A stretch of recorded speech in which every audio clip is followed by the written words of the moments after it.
അടിമാലി മാങ്കടവ് മേഖലയിലെ കൃഷിയിടത്തിൽ വന്യജീവിയുടെ സാന്നിധ്യമെന്ന സംശയം. മരത്തിന് മുകളിൽ നിന്നും അജ്ഞാത ജീവി ചാടി ഓടി മറഞ്ഞത് പ്രദേശവാസികളിൽ ഒരാൾ കണ്ടതാണ് ആശങ്കയ്ക്കിടെ വരുത്തിയിട്ടുള്ളത്. വന്യജീവിയുടെ കാൽപ്പാടും പ്രദേശത്ത് കണ്ടെത്തി. വനംവകുപ്പ് ഉദ്യോഗസ്ഥർ സ്ഥലത്തെത്തി പരിശോധനയും നടത്തി. അടിമാലി മാങ്കടവ് ശ്രീദേവി LP സ്കൂളിന് മുകൾ ഭാഗത്ത് ജനവാസ മേഖലയിൽ വന്യജീവിയുടെ സാന്നിധ്യം ഉള്ളതായാണ് ആളുകൾ സംശയിക്കുന്നത്. പ്രദേശവാസിയായ സന്തോഷ് ഇന്നലെ വൈകുന്നേരത്തോടെ കൊക്കോ പറിക്കുന്നതിനായി പ്രദേശത്തെത്തിയിരുന്നു. ഈ സമയം തൊട്ടടുത്ത കൃഷിയിടത്തിൽ നിന്നിരുന്ന മരത്തിൽ നിന്നും അജ്ഞാത ജീവി താഴേക്ക് ചാടുകയും താഴെ നിന്നിരുന്ന കേഴയാടിന് പിറകെ ഓടി മറഞ്ഞത് ശ്രദ്ധയിൽപ്പെട്ടതായും സന്തോഷ് പറയുന്നു.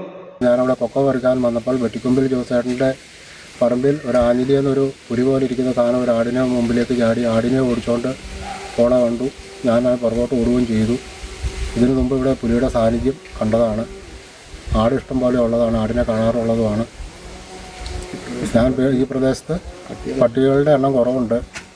നേരത്തെ ഇഷ്ടംപോലെ പട്ടികളുള്ളതാണ്. ഇപ്പോൾ പട്ടികളുടെ എണ്ണവും കുറഞ്ഞുകൊണ്ടിരിക്കുകയാണ്.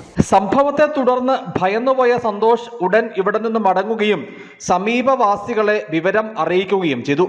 പുലിയുടെ സാന്നിധ്യമാണോ പ്രദേശത്ത് ഉണ്ടായിട്ടുള്ളത് എന്ന സംശയം പ്രദേശവാസികൾ മുമ്പോട്ട് വയ്ക്കുന്നു. വന്യജീവിയുടെ കാൽപ്പാടും പ്രദേശത്ത് കണ്ടെത്തി. കൂമ്പൻപാറ ഫോറസ്റ്റ് റേഞ്ച് പരിധിയിൽ വരുന്ന പ്രദേശമാണിവിടം. പ്രദേശവാസികൾ വിവരമറിയിച്ചതിനെ തുടർന്ന് വനംവകുപ്പ് ഉദ്യോഗസ്ഥർ സ്ഥലത്തെത്തി പരിശോധന നടത്തി. മനുഷ്യ വന്യജീവി സംഘർഷ ലഘൂകരണ കോർഡിനേഷൻ അംഗം K. ബുൾബേന്ദ്രനും സ്ഥലത്തെത്തിയിരുന്നു. News bureau, Adimali. ഇടവേള.